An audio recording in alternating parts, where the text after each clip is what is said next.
And we are live. I'm Ronnie James Harris of the Limitless Channel, and I'm joined by Jason William Laufenberg of the Awake Souls YouTube. It is a Wednesday. We're live. We've got some flat Earth simulation content for you tonight. Jason, how you doing, brother? I'm doing great.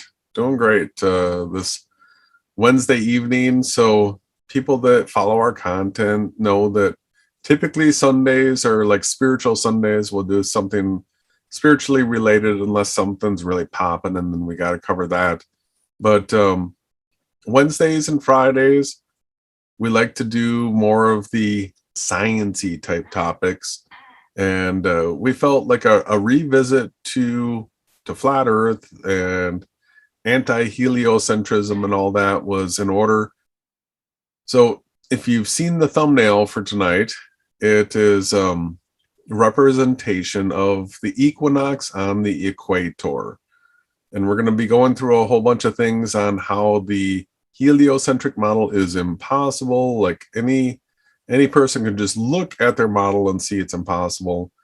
And how the freemason, fake flat earth, the new world order, flying pancake, pizza, Truman Show, psyop, how that's impossible as well. So we've got that. We've got some other headlines to go through as well. So really we have lots to talk about. What else, brother? Yeah, that's basically it. You've let in good. So we're going to be talking about the equinox. We're also going to be discussing your circle of sight and the way that the stars, the sun, the moon, everything travels around you.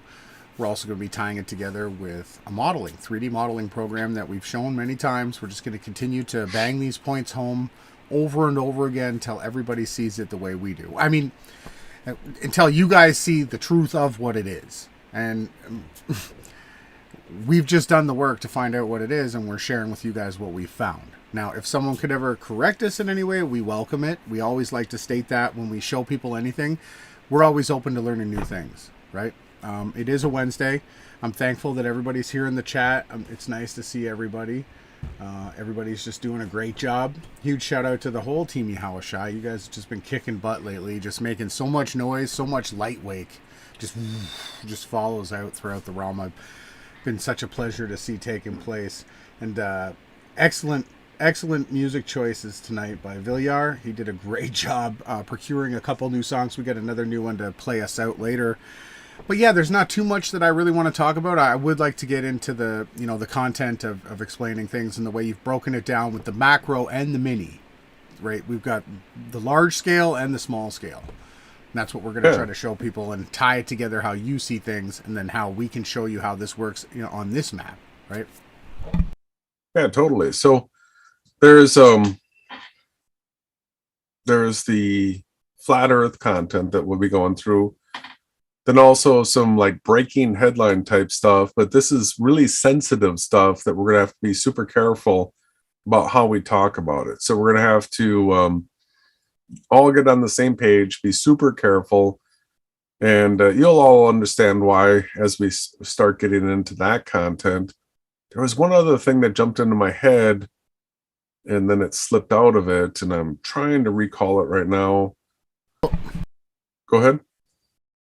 Well, one thing is that the first fundamental truth is that heliocentrism is the great deception, and you actually live on a fixed, flat Earth, right? And to bring it to the next level is when you understand that you were created, right? And then this realm was created, it's almost impossible for you not to honor the Father, the Creator. And that's why we try to teach and share with you guys the information of the realm, because it always does line up with the scriptures. And then our main goal is to show people that when you have the correct worldview, when you actually realize who you are and where you are, you're the most powerful being that you can possibly be. So that's our goal, is always to edify people with truth and with foundational evidence and proofs that you can then take around and share with other people, because they haven't been debunked. Nobody can debunk anything that we've said, because all we've ever done was speak the truth. The truth itself is the roaring lion. You cannot defeat it. It will destroy anything in its path.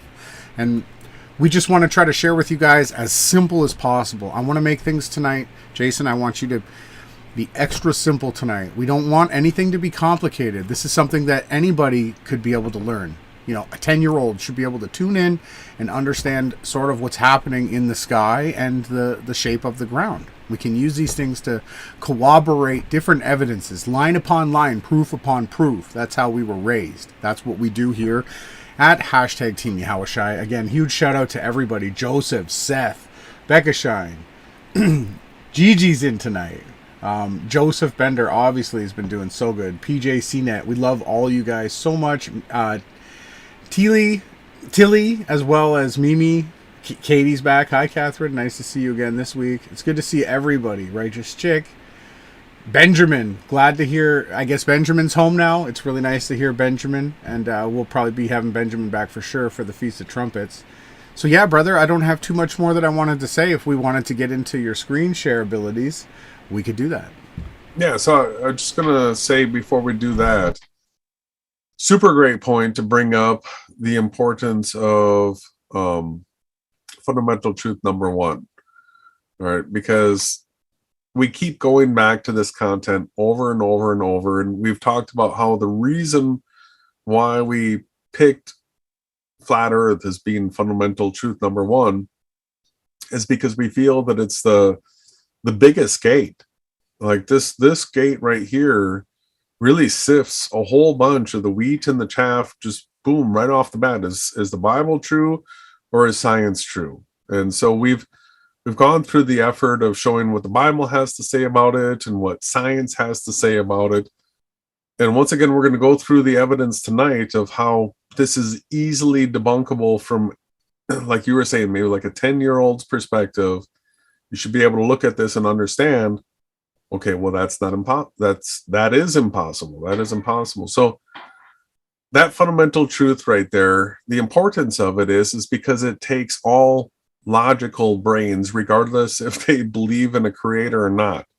So a person can be an absolute atheist, and you can show them all these evidences that Earth's not curved, it's not spinning, and that logical mind right there, even though it was an atheist, is going to now understand that we're not on a spinning ball. It's not moving and it's not spherical. So that person right there, when confronted with Earth being flat, a plane, now has to understand that there is a creator, because there is no explanation for a flat plane like this without a creator. Nobody's come up with it. It's a ridiculous idea to think that you could come up with one. If it's a flat plane, there is a creator. So it's so super important, because this truth right here brings in people that are both believers and non-believers, total atheists. So I think the important is for the team here, Team Yahawashi, to really be able to understand what the simple debunks of heliocentrism is, and what the simple debunks of the Freemason New World Order AE map model is, and to understand what is taking place right around you in perspective. So we're just going to spend some time and some tools and help people lock in on this perspective, what's going on. Yeah, and also it ties together exactly with what Enoch wrote, 4,500 years, over 4,500 years ago. Enoch wrote about the 6 gates, the way that the sun and the moon and the stars travel throughout your circle of sight. Enoch was most likely sat down in front of a type of a screen or monitor, and he was brought to a 3-dimensional program, in the very same one that Jason's going to be presenting to you tonight. And he was shown this, and you can literally see how Enoch spoke of the 6 gates and how the sun rose in the east and how it set under the earth in the east, and exactly the way that the 3D modeling program shows you the sun rising and the sun setting under the ground. Under the earth it went. Enoch wrote down exactly what he saw, precisely what the angels showed him. And what we're stating to you guys is there's a very good likelihood that they pulled up a monitor and literally showed the exact same program that we're going to be showing to you tonight. And one of the other important things about understanding about your reality is that if you really realize about who we are as an avatar, how special, our body's self-healing, getting stronger over time, not weakening, even though we do have entropy come back in the end, we've been numbered to our years, that's going to be taken away. But if you can intellectualize the fact that a magnificent creation, something that humans are not even, it's been almost 6,000 years and we can't build anything that heals itself and gets stronger over time. Maybe wine might be one of the only things that gets better over time. And our spirits actually evolve, right? But not anything physical. It all declines, except for the human body. And if you have that, if you're not intellectually and honest enough with yourself to understand the complexity of the human mind, body, spirit, and character, you're absolute, with consciousness on top of that, the observer behind the observer. If you can realize these things and you don't realize that there's a creator of spirits that created you, he created me, I really don't know how there's anything that I could help you with. The only thing that we can do is we can show you the evidence of how the Satanists, the heliocentrists, have lied to you. We can break it down and we can show you simply that everything that they hold up is just absolutely ad hoc theories. This because of this. Oh, there's no parallax in the stars. Oh, that means that the stars must be infinite trillions of light years away. That way they stay fixed. We're not moving far enough in our so-called galaxy, which in its own right is this monstrosity of this thing. And we're supposedly all connected together by a giant galactor, they call it, the black hole at the center of the Milky Way, which no one's ever seen because you can't photograph a so-called black hole. It's invisible, right? So this is the kind of nonsense that heliocentrism and atheism is going to bring to you. What we're going to show you is firm, fixed, observable, repeatable, verifiable things that anyone can walk outside and actually visually see. We're going to break it down to shadows, sticks in the ground. The shadow that casts tells you the sun's path. That's it. It's so simple, guys. I could teach this to a grade 3 science class. We take them outside, stick the stick in the ground. We watch the sun. Every hour we come out, we make a mark, we make a mark, we make a mark. And then I explain to them that the shadow is the opposite, not the 180 degrees direction of the sun's position. Thus, therefore, you can then calculate the sun's path, whether it be in the 6th gate, the 1st gate, the 4th gate, it doesn't matter. You'll know exactly where it rose, how it's set, and the direction that it's traveling. And unfortunately, on the equinox, unfortunately for the AE map and model, the sun rises due east and sets due west, which means it's traveling in a straight path. And ipso de facto, the AE map and model demands that a sun be hooking to the right, constantly circling up north to the right, north to the right. You would never have a straight shadow in that, ever. There's more than enough evidence when you just simply observe the sun, the moon, and the stars that you can realize that you're in a special place that was created specifically for you. If you can come into the understanding of who you are, right, you can be absolutely one of the most powerful beings that was ever created. Jason, my rant is finished. All right, well, let's get into some screen shares. So we got a little bit to cover before we go into the flat earth stuff.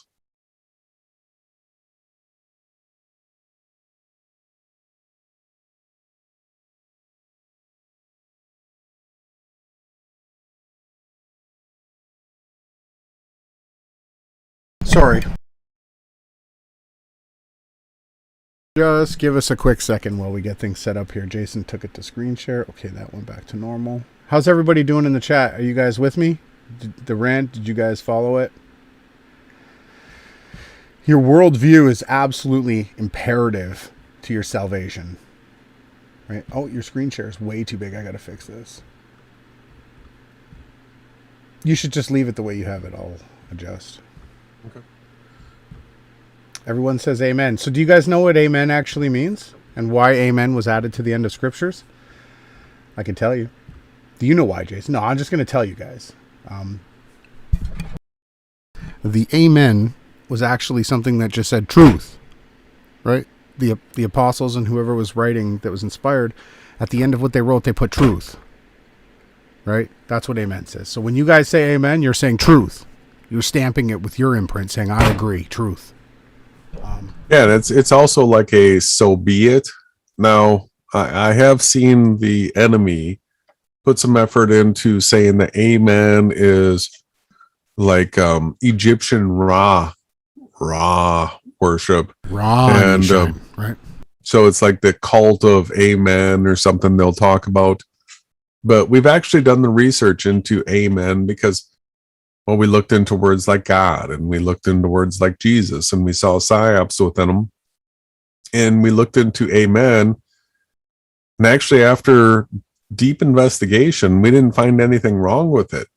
It actually is a so be it, a stamp of truth, saying truth, I agree. You're presented. All right. So this is the cover of Drudge right now, everybody. All right. Can you believe this? I'm looking at the live stream, and I don't know if it's I don't know if it looks You're centered. lagging. Okay.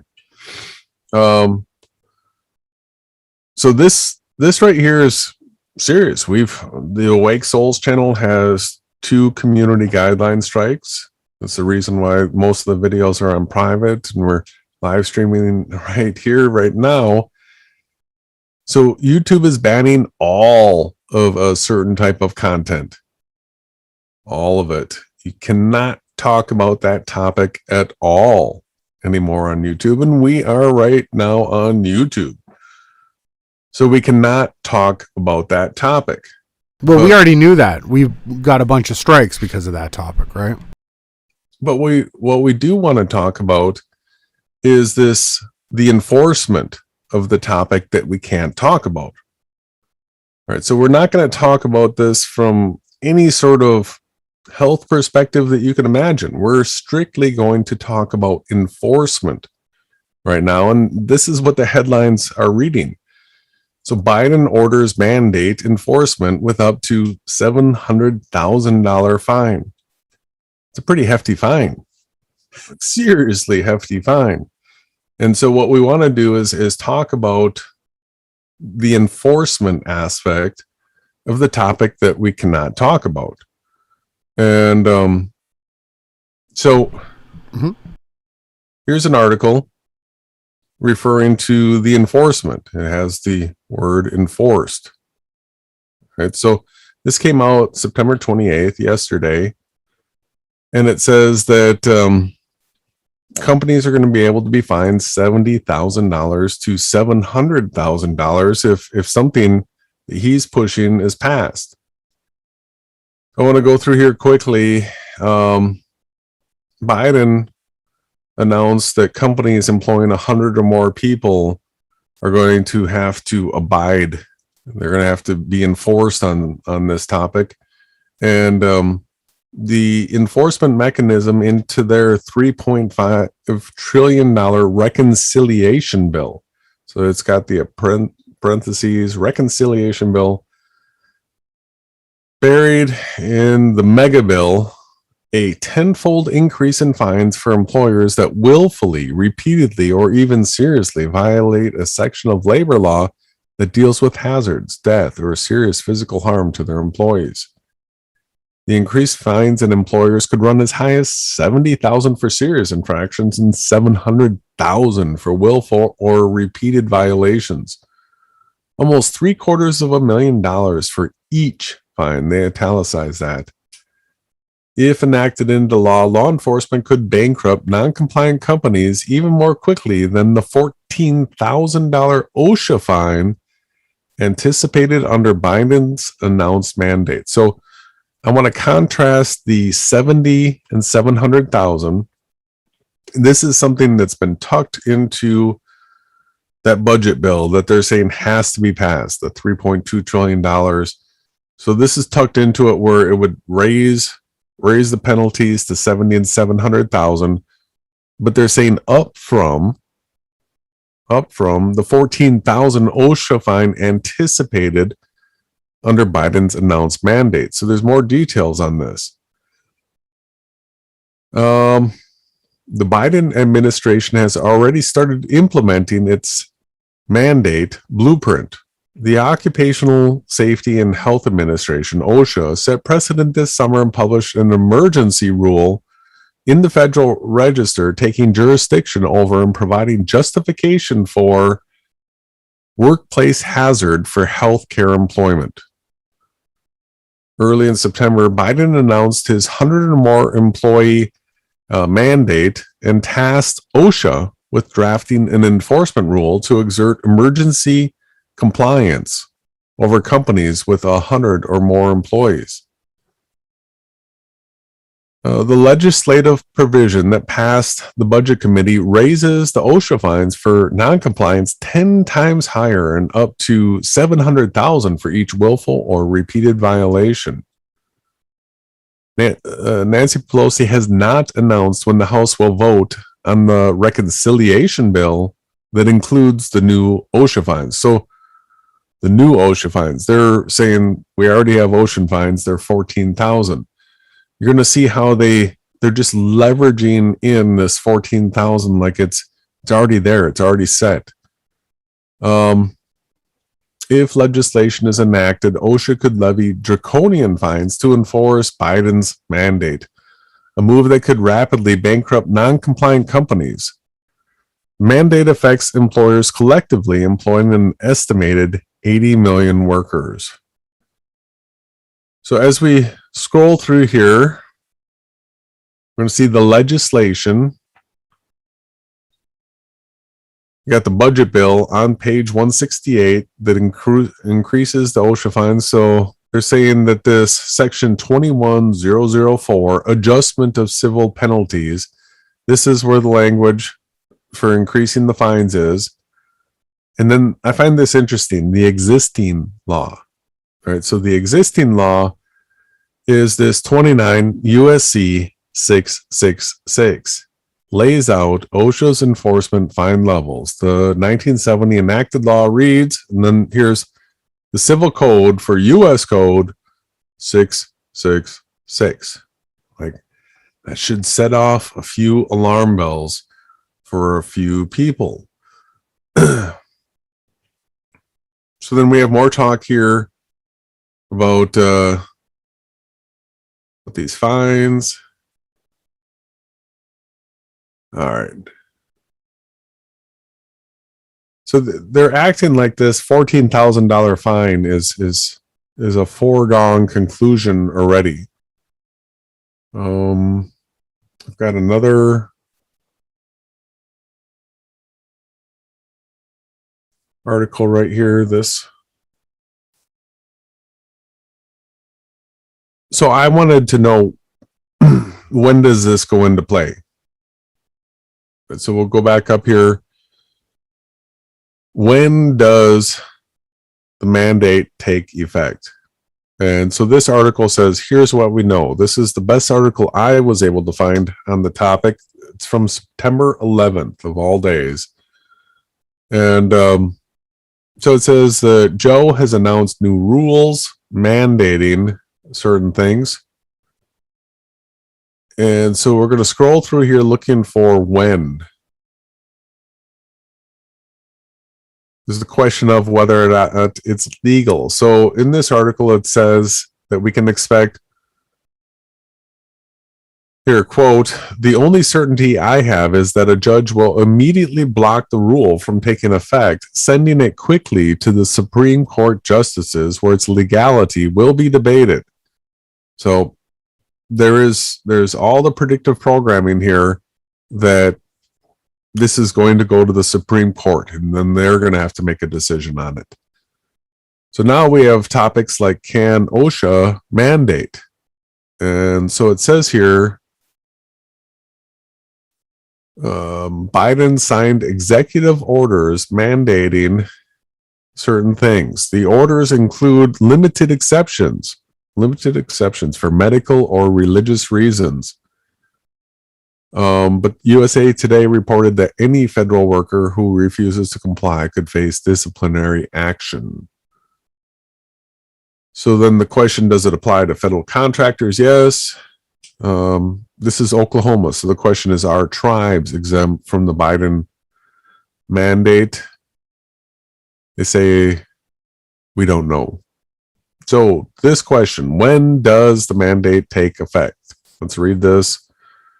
Because it requires federal agency rulemaking, the mandate on large businesses could take time to develop. It was unclear when exactly the requirements would take effect. OSHA is expected to issue the rule in the coming weeks, according to the White House, and implementation could follow a timeline similar to those in the public-private sectors. In some cases, those have ranged from weeks to months. The exact time frame will be dependent on the rulemaking process. So then it goes on, what if they don't comply? If that legislation isn't passed, then it says the companies that don't comply with the rules may face a $14,000 fine. But if that bill is passed, it could be 70 to 700,000. So that's an important update as to where we are right now in the world. This is the cover of Drudge right now. This is a big no talking about that. And then yeah, the actual enforcement is looking pretty crazy right now too. So serious stuff going on, everybody. Let's go to some flat earth stuff. How does that sound? I'm going to bring up tonight's thumbnail quick. And I'm going to start talking about what's in this thumbnail. So we did a hangout on the Equinox, and it was like a call-in show. This thumbnail was in it. We didn't have time to talk about the Equinox and its importance, but it's super important, and so we don't want to let it slide by without having talked about it. So we're going to jump back to the Equinox, which we've already passed, but we're going to jump back to it and just help people understand the importance of it tonight. So in this thumbnail, I'm going to start scrolling here, and what you have here is a stereographic map. This is the one that Ronnie and I have been using for a long time, like 3.5, 4 years, something like that now. Yeah, that's correct. And so to help you understand this, yellow lines are the tropics. There's a red line in the center. That's the equator. This green line is both the prime meridian and it's the prime meridian. And then the outside edge of this entire map is the international date line. So we've shown this being wrapped to a 3D sphere in 3D modeling programs. And because it's stereographic, this is the most accurate map that you can possibly use to wrap to a sphere. And if you were on a sphere, the most accurate way you could map it is with a stereographic map. So the idea that anybody in the world would be operating without the use of a stereographic map right now shows how big of a psyop is at play. Absolutely. So to start giving you an idea of what's going on here, these little circles along the equator, there's 24 lines here. Those are the time zones, and they're the lines of longitude broken into 24. Now, the sun rises right from the east, sets to the west. And based on these lines of longitude, these are like our time zones.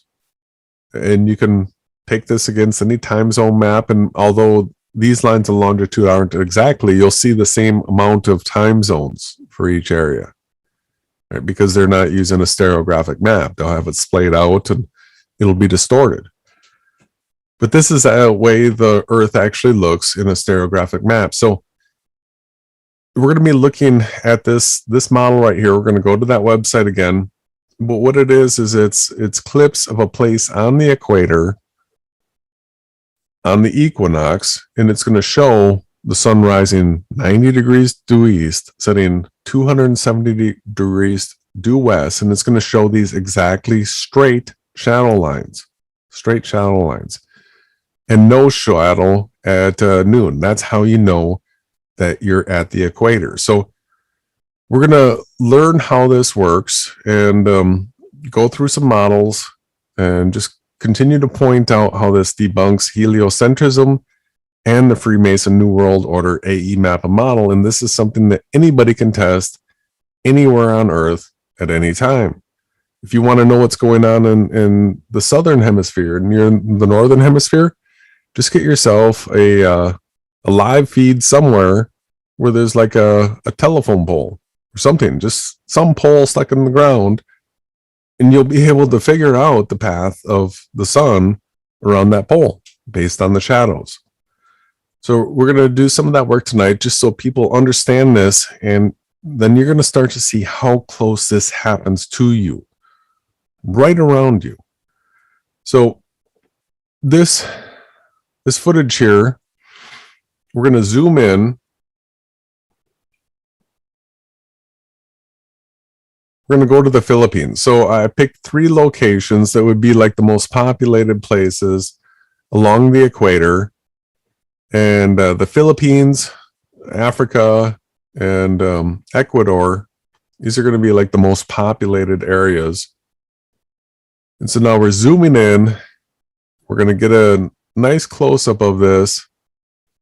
And this is the program that we're going to be looking at. So you can see that it's following this red line here, and it's rising due east, and it's setting due west. And in this 3D modeling, you're going to see that this light is going to be casting a shadow that follows exact straight paths along this line. Exact straight. All right, watch this.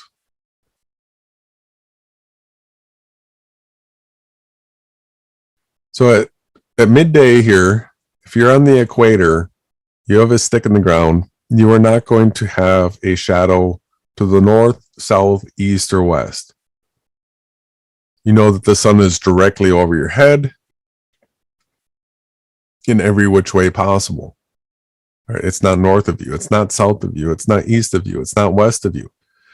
That is the equator on Earth.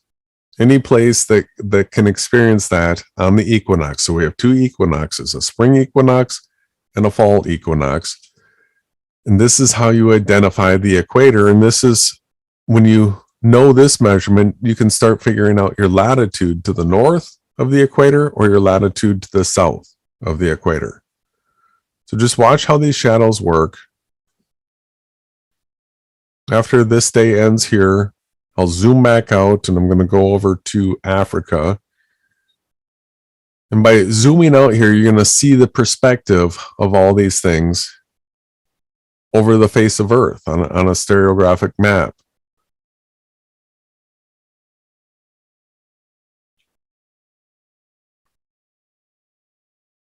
So you can see it's night there. The sun is actually being rendered underneath the Earth in the black there.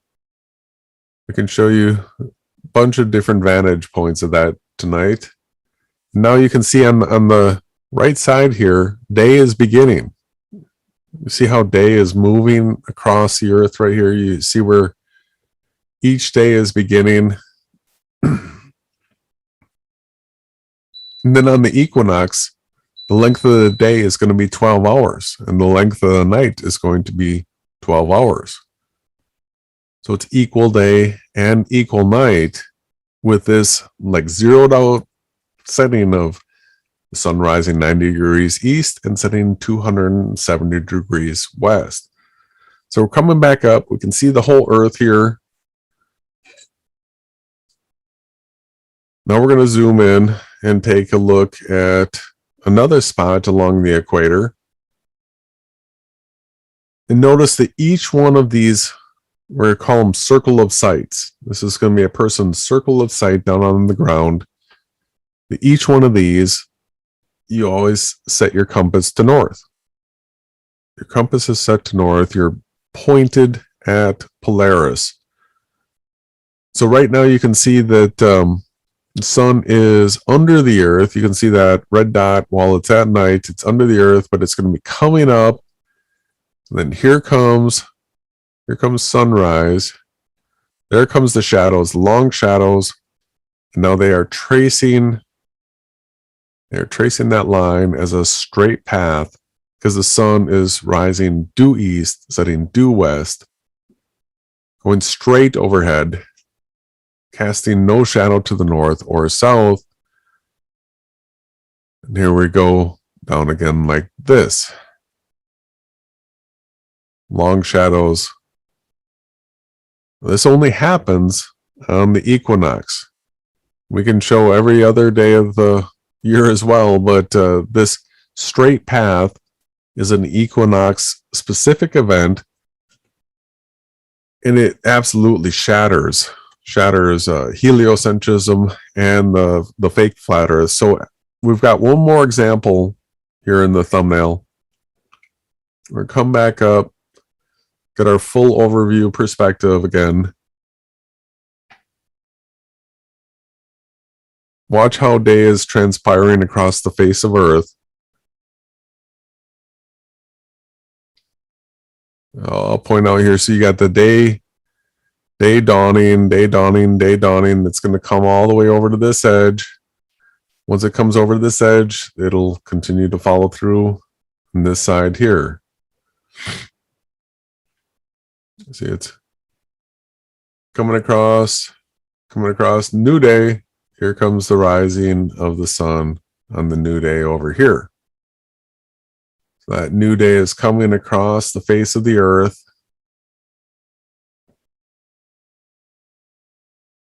Now we're going to zoom in to like a spot in Ecuador, right on the equator. So we see this new day dawning. It's coming along.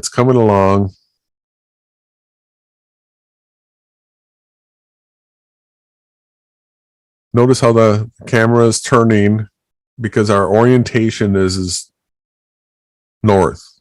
We're always going to do all these sightings with lining up our north. So the day just broke. We had our long shadows. It's the equinox. The sun's going just 90 east, 270 west in a straight line path, and these shadows are taking an absolutely straight path. This is all important. I know it sounds,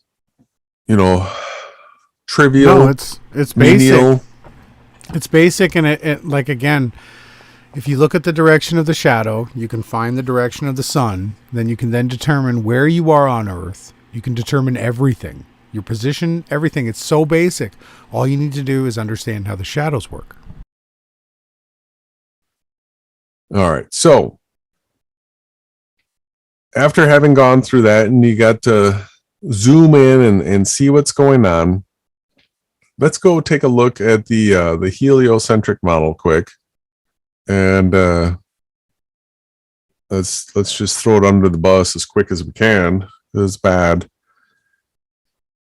So this is the heliocentric model, and we're talking about equinoxes, and then we also have solstices. So the equinoxes, they have right here the March 21st. So this would be the spring equinox, and I have to make it smaller. It's not showing up. It doesn't have the date here. This would be like September 22nd or 21st, September 21st, the fall equinox. So that's what we just passed. And so what is it that we see about the sun's position here? Well, they have the Earth's position. They have it set at a 23.5-degree tilt all the time. Because if they didn't maintain that constant 23.5-degree tilt, they couldn't say that Polaris is always the North Star, right? There would be a wobble to it. It would be moving. So this has to be a fixed angle all the time. Now, because their explanation, here's our summer solstice, because their explanation is that the reason why summer is warmer than winter is that because of the tilt of the Earth, that we are, that's the reason why we feel summer, right? So because we're tilted, we feel it more. And then coming up to the winter solstice here, because the north of the equator is tilted away, and the south part is tilted towards the sun. They say that this is summer, a reason for summer down here. Let's see what that creates is that at the equinoxes, the Earth is tilted Earth is tilted sideways right here. The red line is the equator. So if Earth is spinning, they got the rotation right here. They got the axis right here. If Earth is spinning right here, the idea that the sun could be rising 90 degrees east and setting 270 degrees west is an absurdity. Absolute absurdity, because in order for that to be the case, this would have to be standing straight up and down. Right? This is the ecliptic plane. This ring right here is the ecliptic plane.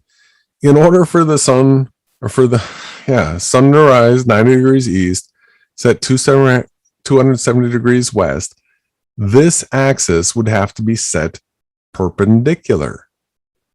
It's just like childlike common sense. As soon as you tilt it like this, the 23.5 degrees, it's going to be beyond 90 over here. So add 23.5 degrees to 90, and that would be the rise here.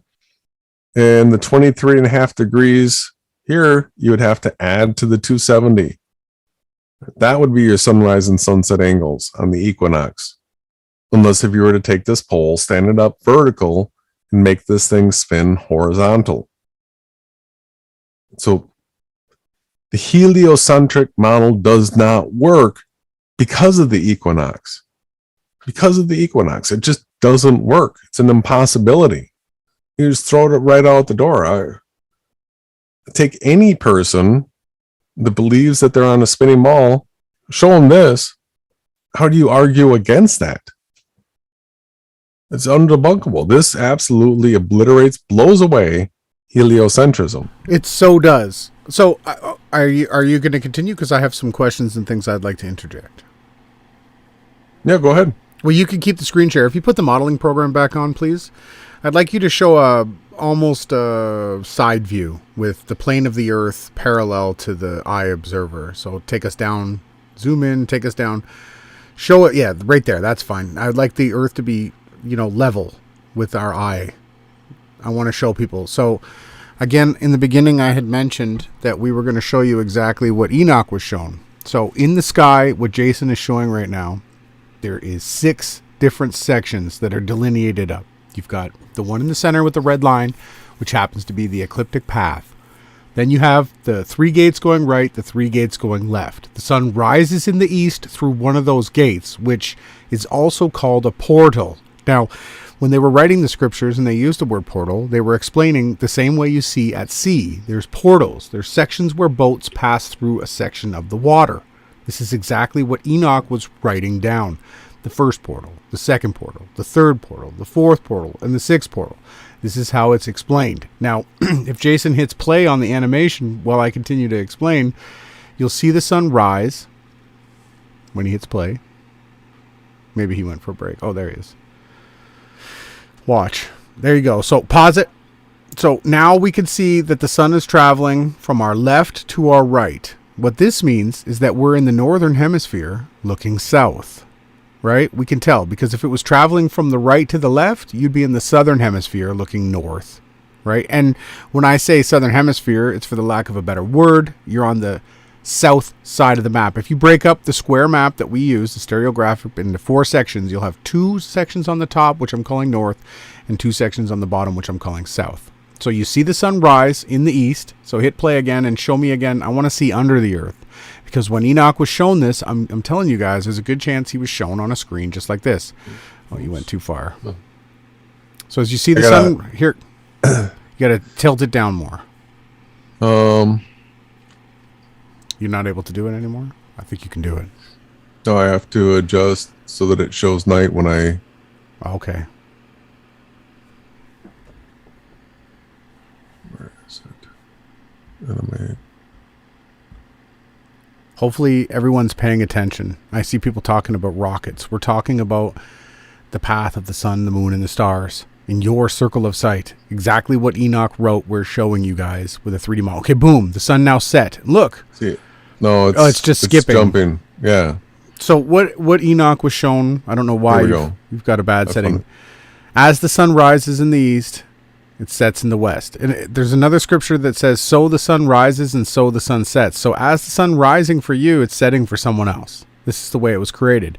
But each individual observer, the sun rises and sets and goes underneath the earth. Do you guys see what's on the screen right now? We're showing you the path of the sun around you. And then it rises up in the east in the portal that's delineated during the time of the year, right? This is exactly the way that Enoch was told to write it down. We're showing you guys. Now we can zoom in again, Jason. Let's swing us around so we're looking at west. I want to be looking westerly. That's easterly. Sorry, I meant the other way. You want to look east? Zoom. That's fine. Zoom out a little bit. Now we're looking west from the east. Okay. I want to zoom in on the circle. I guess because it's dark, you can't see the gates. Boom. Right now we know that it's close to the beginning of spring because the sun is in the center of those gates. So when the sun is in the center of the gates, it's the equal day and equal night. And as it moves north, it moves to the gates to the right. And it goes up into the third gate, the fourth gate, the fourth gate, the fifth gate, and the sixth gate. And then the third gate, second gate, and first gate are when the sun goes into the south for the wintertime. And it's delineated. This is exactly the way that Enoch wrote it down. Perfectly. Now, I've sent you another image, Jason, via, I think it was iMessage. And what it was an analemma snapshot of a sunset. And it shows you what you can actually do and see in the sky. If we could get that, I'll put the thumbnail on while you locate that. Hopefully everybody stayed with me. I think that was pretty basic. There's 6 gates in the sky that the sun rises and sets. They're corresponding gates in your circle. Enoch said there are equal 6 gates to the west, just the same as they are on the east, and the sun rises and sets in these gates throughout the entire year. And we've got you presented. Now what you're looking at on the screen is a snapshot every month of the sunrise, or it's a sunset. Forgive me, I don't have the data in front of me. Either one works. You can also do this at midday, and you'll get the same analemma. And what you can see is it goes through the 6 gates. If we broke these down into, colored them 1, 2, 3, 4, 5, 6, 7, 8, if we made them all into 6 different spaces, the portal that we're looking at is the gate that you see the sun setting in here. Do you guys see where the sun is moving more to the left? The bottom picture, it's close. It's moving a little bit more to the left, a little bit more to the left, a little bit more to the left, and then it's really far to the left, which is either, if this is in the north, that would be their winter time. Then it comes back in the summertime. The sun rises furthest north. And this is how we can measure. You can measure so much from this. You can measure the time of the year. You can measure your position on the map. Everything is possible when you understand how these gates work, right? The sun travels back and forth through the gates. It goes left and then it comes back right. Every day it just moves a little bit. That's the way that this creation was set up. Jason, do you want to add? Yeah, well, it's pretty simple. So you have this fixed building here. So you see that this shot is being shot the same direction all the time. So you got the fixed building, and where's the middle one? Oh, this one's March. I know the resolution's not great, and you're probably not going to see that, but this is March, so this is centered in the shot. Let's see. Oh, this one looks centered here too. What's that? That's September. All right, so you see how at the equinox, it's rising 90, setting 270, 90, 270. It's in the middle. So then it wanders, right, following this curve to where it's rising from, an angle farther south and then setting farther north. And you can see this path traced out here really well. But yeah, we can go back to this right here. So just as it's running, it keeps ticking off the days. So you can see as I move it, it goes just tick by tick by tick. And each one of these are, so here at the equinox, this is when we pass the 4th gate. So now we're going from the 4th gate going back south the other direction right now. We're having the sun rise farther south than east and setting farther south than west each and every day as as this is, so this whole location, what I'm been showing you right here is like the view from New York City. So in New York, they're at like 40 degrees latitude. And so if we pause this up here, when the sun's at midday, you can see here that this is the height that you would expect to see the sun in the day. If you're in New York City, you come in downtown, you look up, you're going to see the sun in the sky like this. Standing down on the ground, the sun's going to rotate around you. So now as we move the slider here, this is the path that you're going to see the sun taking. Now this program is going to start showing you the shadows based off of the position of the sun here, and look at how local that sun is. So now you're standing down here next to the building, sun's rotating around you. Each and every one of these shadows are being cast based on the sun being that local to you, rotating around the observer. Sitting here, you want to watch the sun set, so because you're in a big city, you got to get up here on top of one of these buildings, sit up here, watch the sun come down. It's coming down. It's going to go behind the building here. We got to get a better view.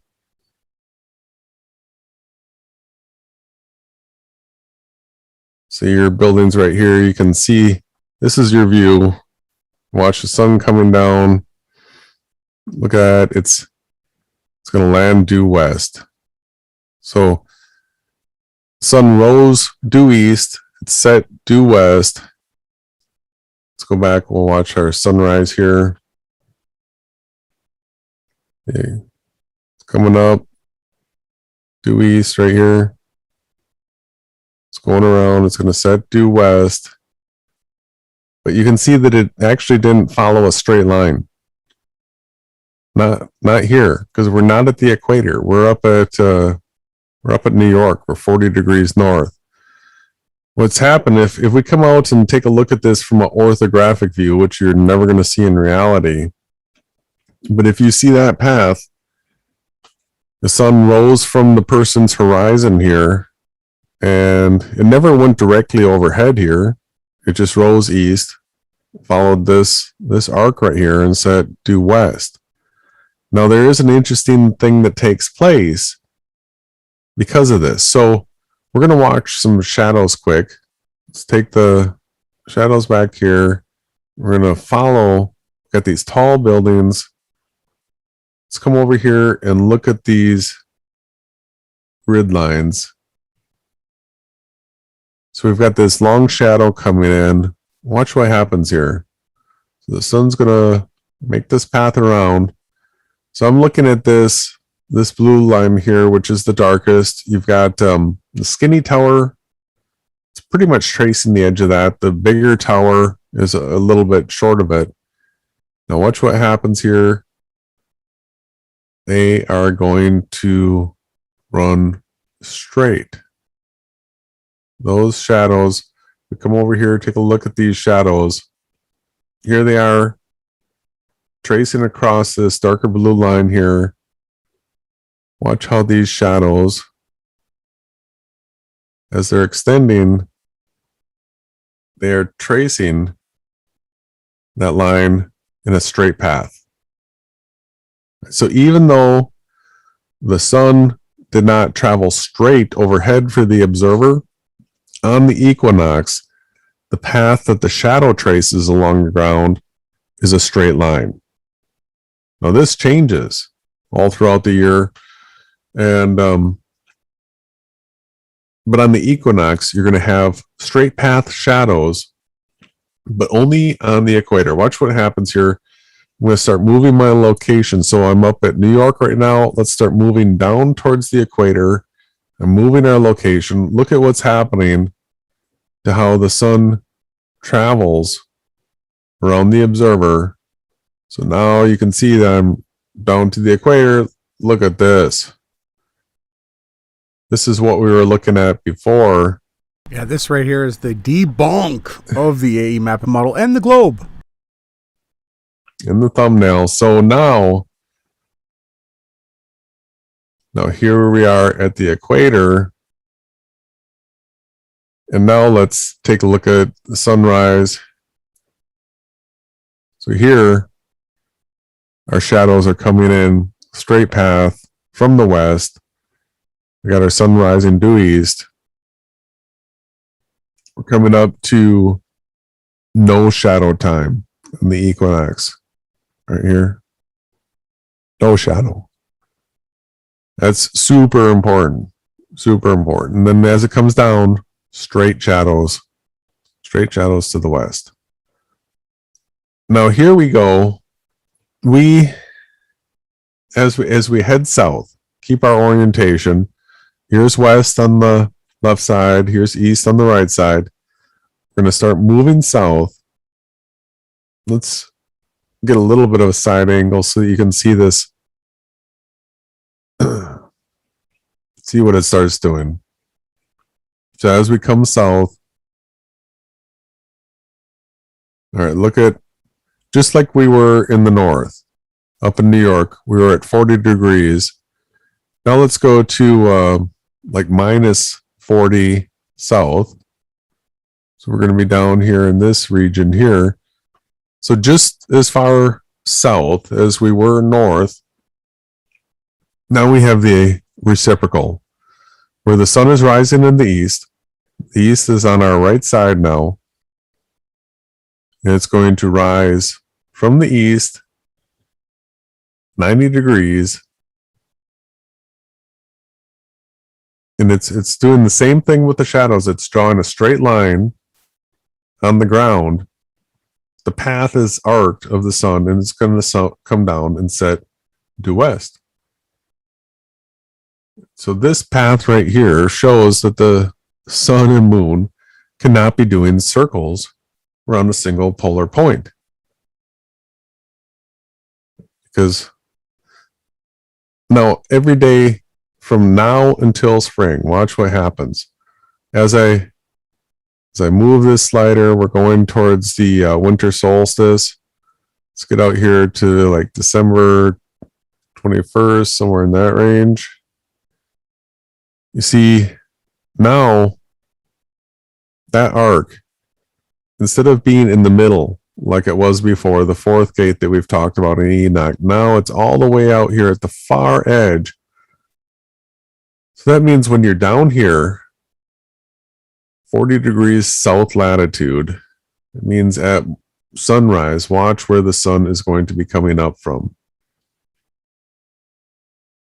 This is where sunrise is beginning. This is the sun coming up from the east.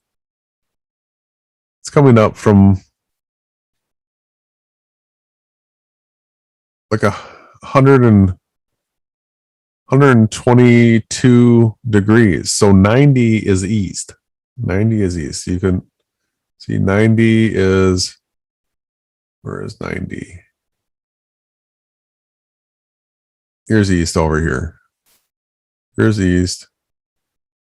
So it's coming up from another 30 degrees plus farther south than east. This is the sunrise.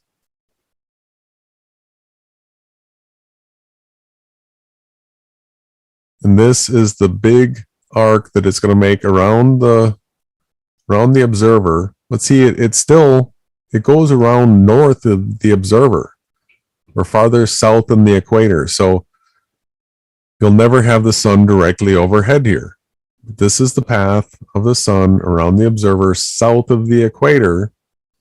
Here we go. That just blew away the Freemason New World Order AE map and model completely. Give me a flat earther that's willing to come on here and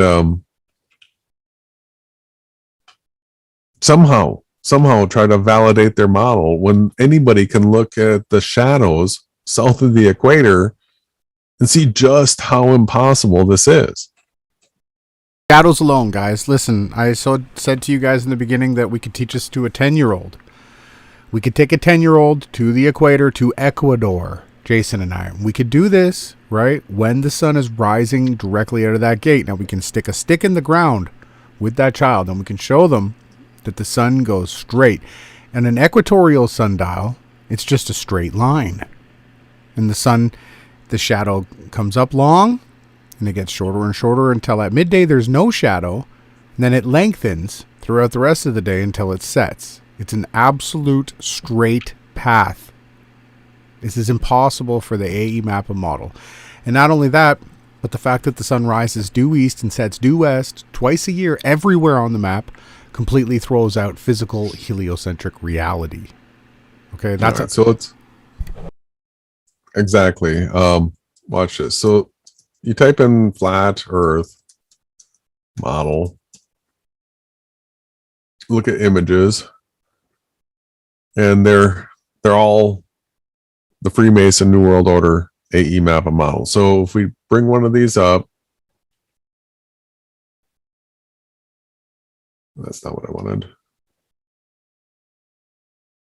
I want the image, a new tab.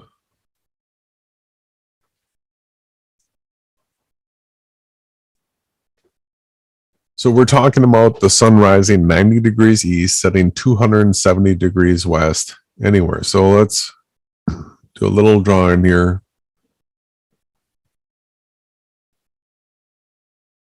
$90 degrees east, 270 west.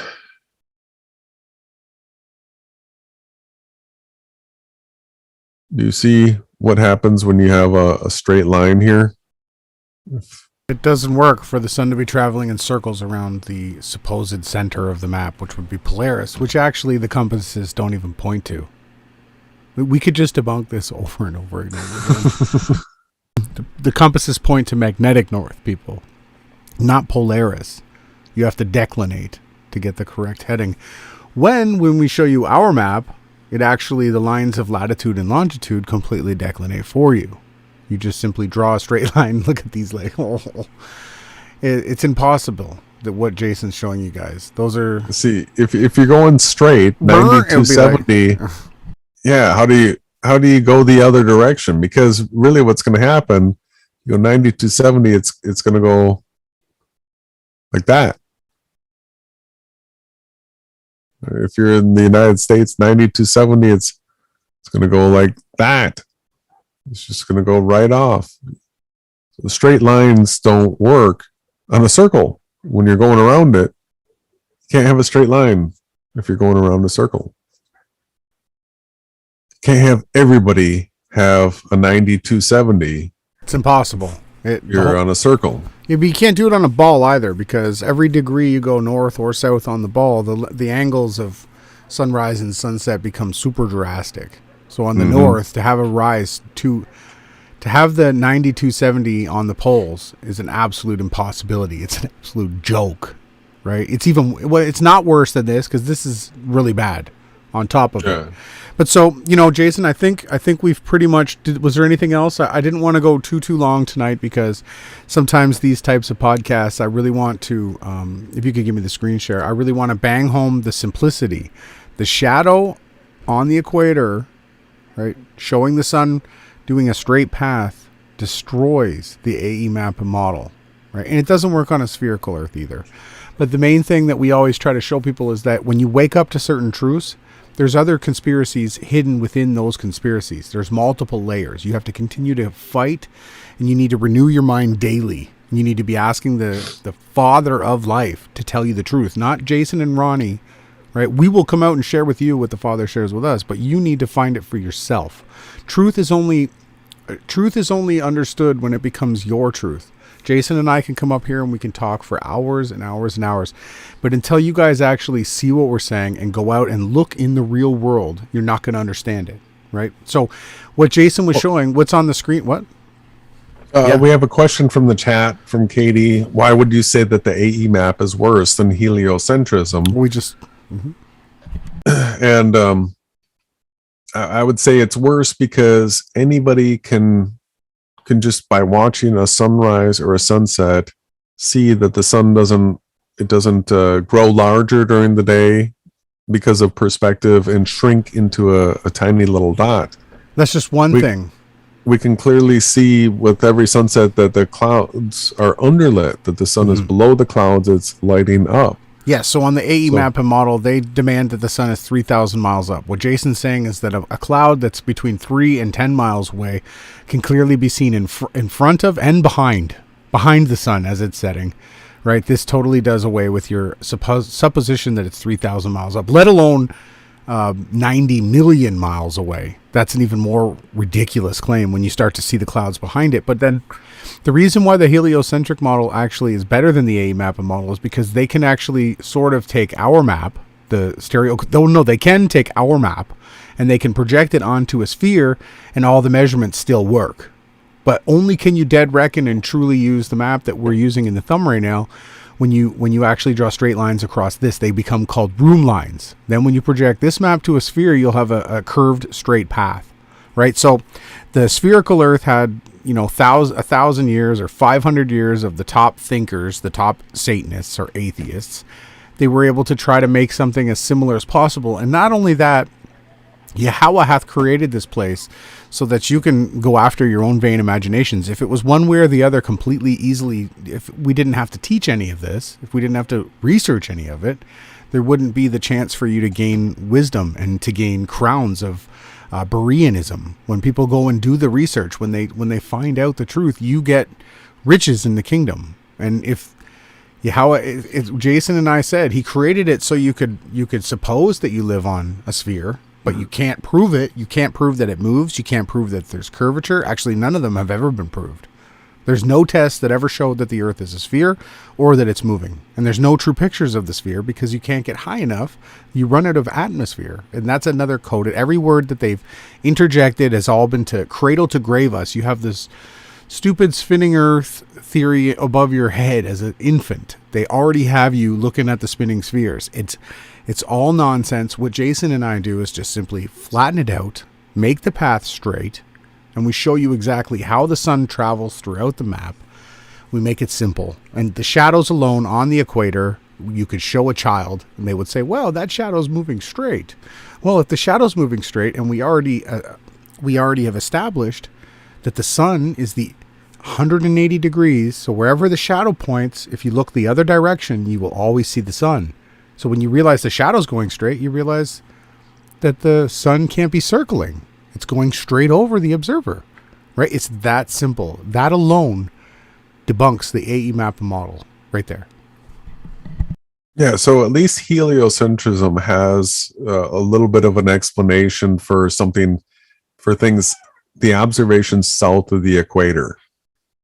You have to assume rotation and you have to assume curvature in order to accept those explanations. But at least it has an explanation for it. Now, in the Freemason New World Order AE map model, they have zero explanations for any observations south of the equator, or even the equator for that matter. So, great points. Great points. Go ahead. It's a bad model. It's really, really bad. Yeah. Well, and I just like to say that I'm really thankful that everybody's tuned in and that you guys are all paying attention and you're going to do your own work. You're going to look at the sky yourself. You can see how the sun rises and the sun sets. Now, what you'll see in the Flat Earth movement is a bunch of shills like Dirty David Weiss deep inside his rabbit hole, the disgusting human being that filthy person is, that's out to get shekels. He'll take a time-lapse footage of the sun. And what happens with a time-lapse is the brightness of the sun decreases. Therefore, when it's higher in the sky, the sun looks huge because you're seeing a light distribution in a brighter sense. As it sets, it comes into focus. And then they'll say, oh, the sun shrank there. No, absolutely not. All you have to do is go to anywhere where you have a good vantage point of the horizon looking west. Generally, if you have water and you're looking west along water, you'll have a great view of the sunset. If you can go to a hill looking lower onto the horizon where you have something that's 10 miles away, you are definitely going to see the sun set full size with your own eyes. You don't need any cameras. You don't need anything to fool you. What I said earlier, I'm going to continue to repeat. Everything that Jason and I tell you, you can verify, you can repeat, and you can test it yourself. We're not telling you that we've got mega telescopes from NASA that are going to show you the deep edges of the galactic center of a Milky Way. We're not telling you any of that. We're saying, look, Look at the stars, look at the sky, look at the moon, look at the sun. You can see clouds behind it. The scriptures state that there are clouds on the highest heavens, above the luminaries. You can literally see this. It's all very simple, okay, guys? Make sure you're doing your work, doing your research. All the links should be in the description box. We've got a Telegram group called Reality Check. We've got a new one that Bronix made. We'll be looking into getting that link. Jason's got his Odyssey channel where we're putting up content that YouTube won't allow us to have on. Quick recap. If y'all remember, YouTube won't let us talk about the orange juice at all. No orange juice talk whatsoever. We already knew this, but now they're outright. They had it on the cover of the Drudge. Jason also brought up tonight, everybody needs to understand the 666 bill that's being snuck in to the, filibuster or whatever you want to call it. I really don't like dabbling in manure with monkeys because they'll just out manure monkey me. I like to stay above it in the light, and I just want to let you guys know both sides of the government work for Satan. Stay away from all of it. Actually stand against it. Say, I don't comply with you. Again, please, everybody, do your own research. Stay in the scriptures. The scriptures holds all the truth. It stood in the face of science. Enoch has stood in the face of heliocentrism for over 4,500 years. And we just showed you a 2021 modeling program that completely matched with every single word that Enoch spoke and wrote. And how do you guys think that's possible? If you want to go follow Plato and Aristotle and all these other guys, go right ahead. But I'm telling you, they're just leading you straight off to a pit. We're going to bring you up into the light. Stay with TEAMYAHAWASHI, because that's what we're all going to do. Jason, you've got the last words, and I'll play us out. Yeah, thank you for joining, everyone. Share this information with your favorite heliocentrist or New World Order AE map model shill. And get them to defend their models. We can't find anybody that's willing to defend their models in a debate. So we'll just keep going. We'll keep sharing what is observable, what's testable, what's repeatable. And this Friday we will probably, my guess is we'll probably do some call-in type content, something like that. We're going to be working towards getting ourselves prepped for the beginning of Tishri. So we've got trumpets. The first 10 days are the 10 days of awe. We've got the Day of Atonement, and we've got Tabernacles. So the call is still out there for people to come join us. We've had a few people reach out and say that they're thinking about coming. For me, I don't know of anybody that's confirmed yet. So we're still finalizing things. That means if it's something that you would like to do, you think is possible, just reach out, and we're trying to get something organized where we can all celebrate together in a way that we would all find enjoyable. So you got to reach out to us, and we got to get the plans set. So we hope to hear from you. We would love to have as big of a crowd as possible. So thank you for joining. We'll probably see you Friday. The only place you're going to hear this content is on Yahawashi News Network. Good night, everyone.